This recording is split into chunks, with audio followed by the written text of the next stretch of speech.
BFM TV face à face. Apolline de Malherbe.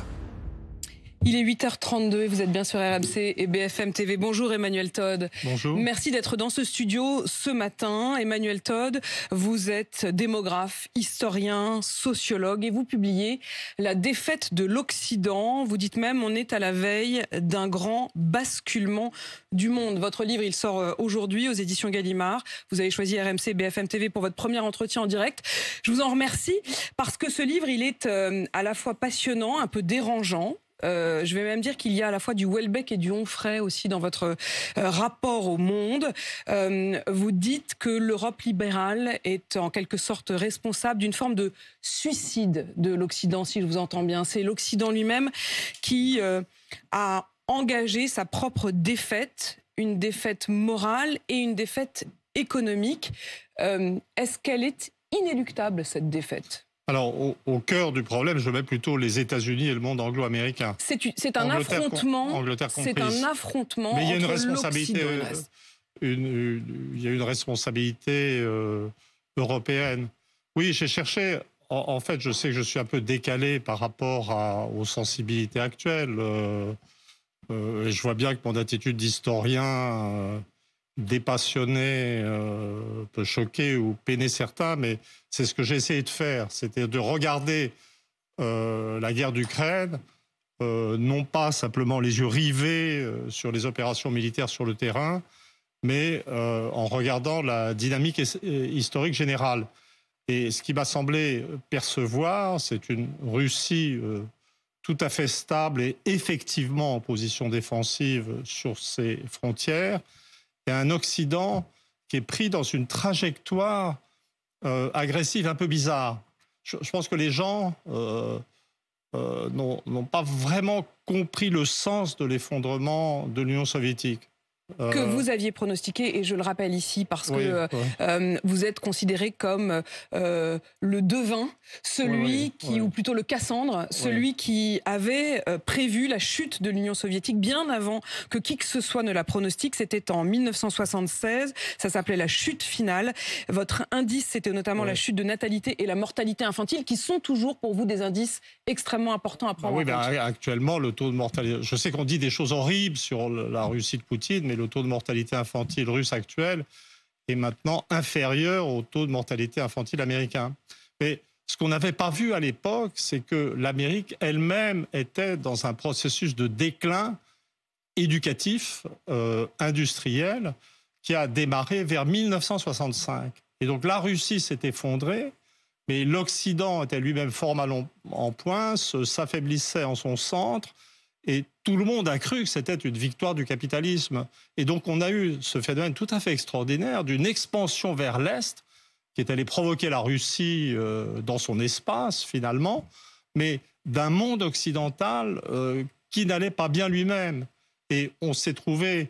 moi je n'ai pas du tout une vision machiavélique simple du comportement des États-Unis. Je montre dans le livre que d'une certaine manière, les États-Unis sont tombés dans un piège en Ukraine et se retrouvent affrontant une Russie piège tendu par la Russie. Non, piège tendu par eux-mêmes et par le nationalisme ukrainien, c'est-à-dire par une illusion de disparition de la capacité russe et par une inconscience de la destruction de l'appareil industriel occidental et spécifiquement américain. Les États-Unis et derrière eux l'OTAN, nous, vous estimez qu'on est rentré dans ce piège et qu'on est en train d'y perdre et de faire perdre l'Ukraine, à qui on avait promis on a imposé à l'Ukraine des souffrances abominables en entretenant l'Ukraine dans l'illusion que l'Occident avait les moyens industriels de soutenir la guerre. Mais actuellement, regardez les informations au jour le jour. Les États-Unis nous disent qu'ils vont essayer de faire produire des missiles patriotes antiaériens défensifs en Allemagne. Sans doute parce qu'ils ne sont plus capables de les produire eux-mêmes, parce qu'ils n'ont plus la main-d'œuvre, les ingénieurs, les ouvriers qualifiés qui permettent de faire ça. L'Allemagne qui d'ailleurs, et on va y revenir dans un instant parce que j'aimerais qu'on parle de l'Angleterre, de la France et de l'Allemagne. Si je comprends bien, l'Allemagne s'en sort moins mal que nous, l'Angleterre en revanche pire que nous dans ce déclin, dans cette étape de la défaite. Mais si je comprends bien, vous avez presque l'air de dire qu'au fond, on a fait l'erreur de faire croire à l'Ukraine qu'on allait les aider, mais ça veut dire qu'on aurait dû laisser tomber dès le départ, leur dire non mais attendez, on peut rien pour vous. On aurait dû. Alors le livre n'est pas du tout dans le conseil ou dans le il faut faire, il aurait fallu faire. Le livre est un bouquin d'analyse historique qui cherche les causes.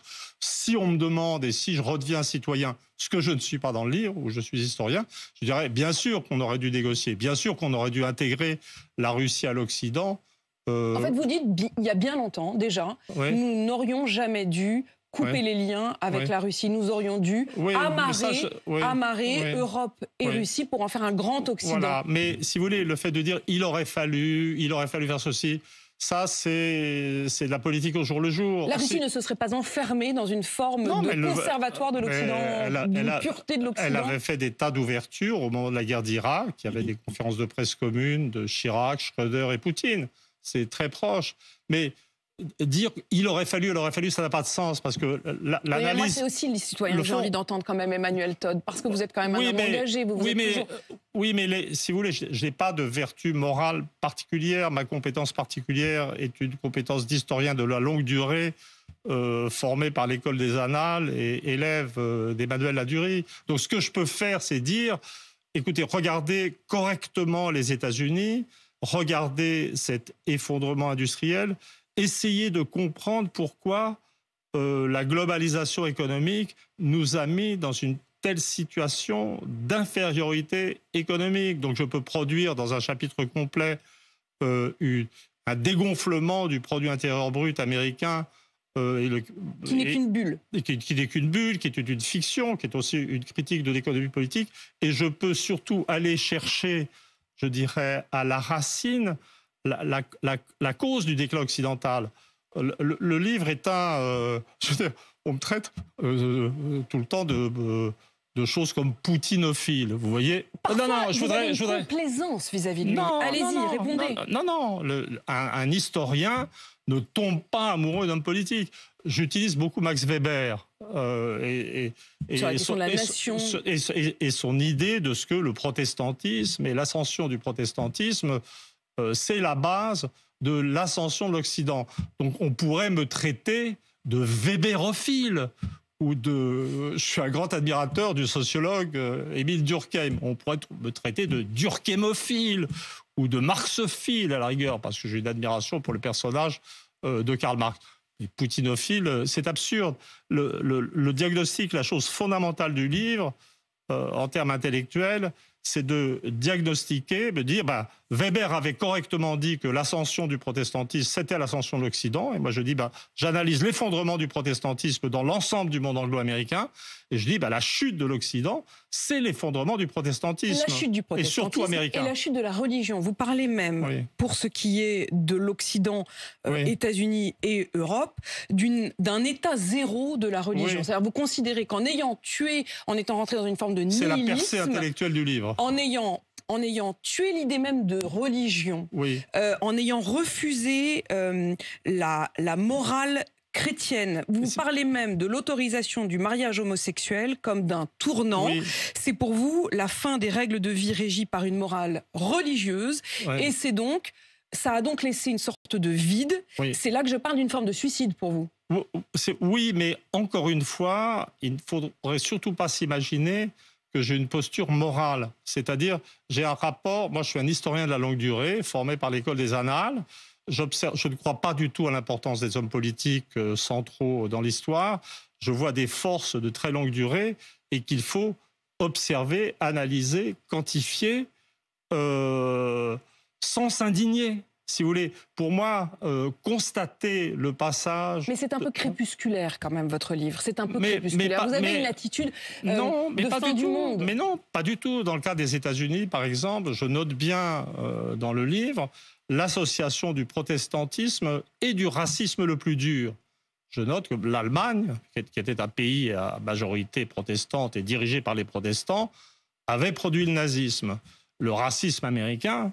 anti-noir, qui était l'un des plus durs racismes du monde, était associé au protestantisme américain avec son idée de damnation d'une partie de l'humanité.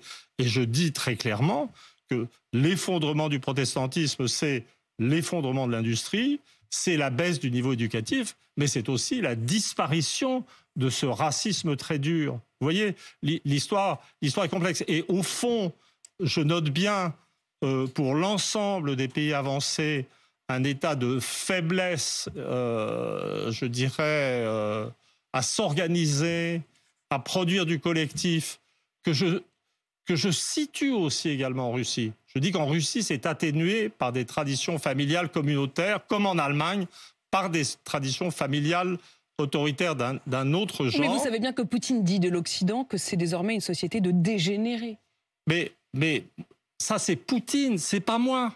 Si vous voulez, vous pouvez, dans le livre, au début, je dis clairement que je vois bien la mésentente, l'incapacité à se comprendre des Occidentaux et des Russes, une sorte de malentendu, c'est-à-dire qu'une vision fausse de la Russie, ou inexistante d'ailleurs de la Russie, par les Occidentaux, une démonisation de Poutine, mais je dis aussi que Poutine n'a pas les clés pour comprendre ce qui le gêne dans le monde occidental. Donc moi, je n'emploie pas des concepts moraux. Et encore une fois, pour moi, la disparition de la religion, c'est pas une chose que j'ai à applaudir ou déplorer, c'est un fait. Le passage de la religion d'un état actif, où les gens vont aux offices religieux, croient en Dieu, etc., à un état zombie dans lequel ils ne vont plus à la messe, ils ne croient plus en Dieu, mais où subsistent des comportements et des croyances et des attitudes collectives qui donnent, je veux dire, de la cohérence aux sociétés, puis à un état zéro où il n'y a plus rien qu'une angoisse qui produit ce concept central dans le livre, qui est le concept de nihilisme. Vous dites la religion n'est plus là, mais l'être humain a toujours besoin de chercher un sens, et donc il va le chercher ailleurs. Emmanuel Todd, vous parlez aussi de la pratique. Et c'est là que je parle de nihilisme. Le nihilisme est une valeur fondamentale, et j'en parle pour l'Europe. J'ai eu plus de mal à en parler pour les États-Unis, mais dans la mesure, si vous me remettez en position de citoyen, puisque vous vouliez le faire, oui. Je veux dire, ma préoccupation fondamentale n'est pas du tout une invasion de l'Europe par l'armée russe. La Russie est démographiquement trop faible, c'est pas du tout les objectifs des Russes. Ce à quoi j'avertis, c'est à l'existence d'une puissante pulsion nihiliste aux États-Unis, une recherche de guerre, de violence, d'une société qui n'a plus de classe dirigeante autonome, qui a perdu sa matrice protestante, qui ne sait plus où elle va, qui décline et qui provoque un peu partout dans le monde, ou qui envenime partout les conflits. Ça, c'est mon avertissement de citoyen. Emmanuel Todd, citoyen du monde, citoyen français, vous avez un rapport aussi à la pratique du pouvoir. Vous dites d'ailleurs de la Russie qu'elle est aujourd'hui une forme de démocratie autoritaire. Démocratie parce que malgré tout, dites-vous, le peuple russe ne s'est pas vu imposer Vladimir Poutine, mais l'a choisi, même s'il a en effet une pratique du pouvoir autoritaire. J'ai quand même envie de vous interroger sur la pratique du pouvoir d'un Emmanuel Macron aujourd'hui, la question aussi du manque de majorité. Est-ce qu'aujourd'hui, il y a un rapport à la politique qui, quand même, crée un collectif? Vous parlez, finalement, votre vision du monde, est-ce qu'elle s'applique aussi à la France? C'est-à-dire une société extrêmement divisée et dans laquelle il y a une difficulté à trouver un sens commun. Oui, alors la France, honnêtement, la France dans le livre, c'est moi. Dans le livre, non, mais vous... La France dans le livre, c'est moi, puisqu'il a été écrit par un Français.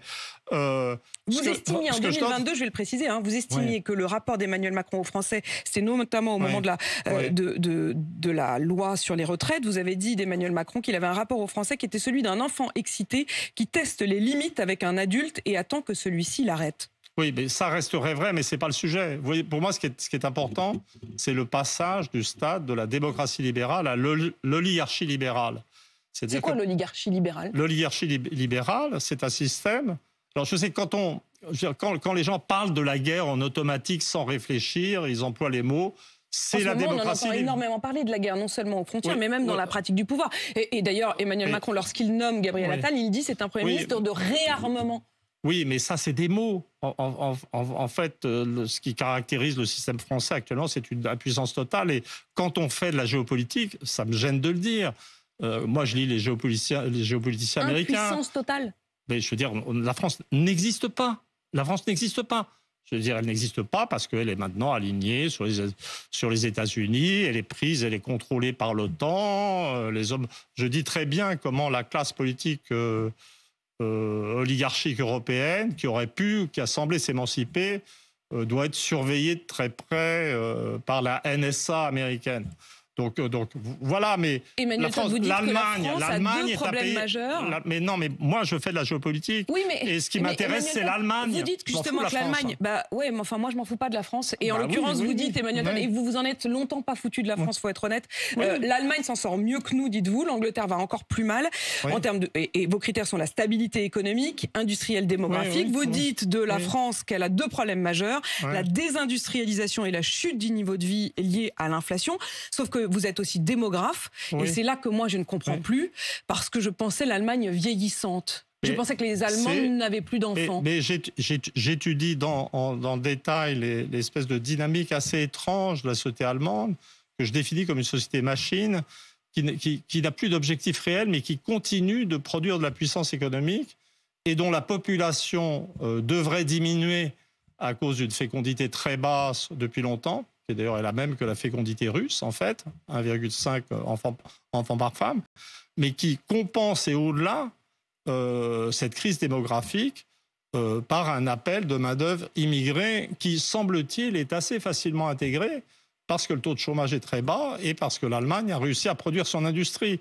Et c'est important en géopolitique parce que l'une des obsessions des Américains, c'est d'empêcher, depuis le début, je pense que c'est ça les véritables objectifs stratégique des Américains, c'est empêcher la coopération de l'Allemagne et la Russie. Au stade actuel, un rapprochement Allemagne-Russie, c'est la terreur des géopoliticiens américains. Mais ça va rater, parce que la guerre va finir par cesser. Si je vous comprends bien, la Russie va finir par gagner. Mais c'est pas la Russie qui gagne, c'est l'Occident qui perd, et c'est la réalité qui va gagner. La réalité, c'est que on n'est pas à l'époque de la guerre de 14. À l'époque de la guerre de 14, ou à la veille de la guerre de 14, on était dans un monde de nations en expansion démographique. La puissance économique, industrielle et militaire jaillissait de partout, et tout le monde avait peur que son voisin soit plus rapide dans la croissance. Donc les Français avaient peur des Allemands, les Anglais avaient peur des Allemands, les Allemands avaient peur des Russes. Il y avait des ressources démographiques inépuisables et ça a permis d'entretenir deux guerres mondiales. Mais maintenant, ce qui caractérise le monde avancé, c'est le déficit démographique. C'est-à-dire qu'on est dans un monde, au sortir de cette guerre, on s'apercevra qu'on est dans un monde de puissance faible, avec des populations déclinante et un monde qui ne se fera plus la guerre. Et donc le monde d'après, on nous promet une Russie sous domination russe, pas du tout. Une Ukraine sous domination russe, un monde sous domination russe. Et de toute façon, ce que je voulais dire, c'était une Europe donc j'étais à deux pas de la vérité linguistique. Mais pas du tout. Ce qu'on aura après, c'est-à-dire qu'une fois que, alors là je le dis franchement, honnêtement, que les États-Unis auront accepté de se retirer de leur empire, de l'Eurasie, de toutes ces régions où ils entretiennent les conflits. J'ai fait un post-script au livre pour dire qu'ils ont aussi contribué à envenimer la situation à Gaza dans des proportions considérables. Il y a à Washington une préférence, j'analyse en détail, je fais une sorte d'anthropologie de la classe dirigeante américaine, des géopoliticiens américains, une classe qui est vide de morale, est à zéro de la moralité, de la religion, etc., ne reste qu'une préférence pour l'argent et la guerre, et une sorte de jouissance à mettre le désordre en Eurasie. Et au contraire de ce que tout le monde pense, on se dit, qu'allons-nous devenir quand les États-Unis ne nous protégeront plus? Mais vous dites qu'il ne se passera rien. Mais pas du tout, on sera en paix. Oui. On sera en paix. Mais la meilleure chose qui pourra arriver à l'Europe, c'est la disparition des États-Unis. En fait, les États-Unis sont en quelque sorte sont belliqueux, au fond, sont belliqueux. C'est ce que j'appelle nihilisme, c'est le concept central du livre. C'est-à-dire que vous n'avez plus de religion, vous avez un état zéro des croyances, mais l'homme reste l'homme, il est angoissé. il n'y a plus rien et tout ce que vous obtenez, c'est une déification du rien et ça s'appelle le nihilisme. L'un de vos indices, c'est donc toujours cette question aussi de la démographie, du nombre d'enfants par femme. Vous le disiez, 1,8 en France, 1,5. Non, on est déjà en dessous d'1,8. On est à 1,6, c'est fini. On était à 2,1 il y a encore peu de temps. Ça va oui, mais on très descend vite.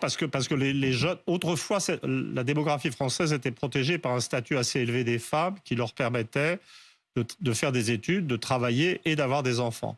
Mais actuellement, les conditions, je dirais, de travail et d'existence deviennent tellement difficiles pour les jeunes générations qu'ils n'y arrivent plus. On pourrait dire la même chose du monde anglo-américain. C'est la question de l'inflation, c'est la question des salaires. Voilà, et donc les pays qui résistaient, c'est-à-dire les pays scandinaves, les pays, la France, les pays anglo-américains où le statut de la femme était assez élevé, maintenant sont tous tombés à des fécondités de 1,6 enfants par femme.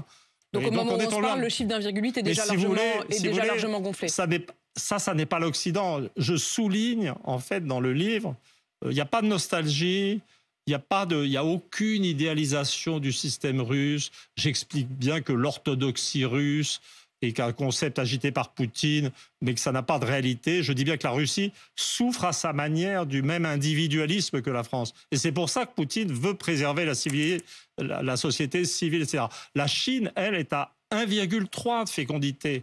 Il y a un problème qui est commun à l'ensemble du monde développé. Et cette chute, elle est globale. La défaite de l'Occident, ça sort donc aujourd'hui aux éditions Gallimard. Merci Emmanuel Todd d'être venu ce matin. 8h53 sur RMC BFM TV.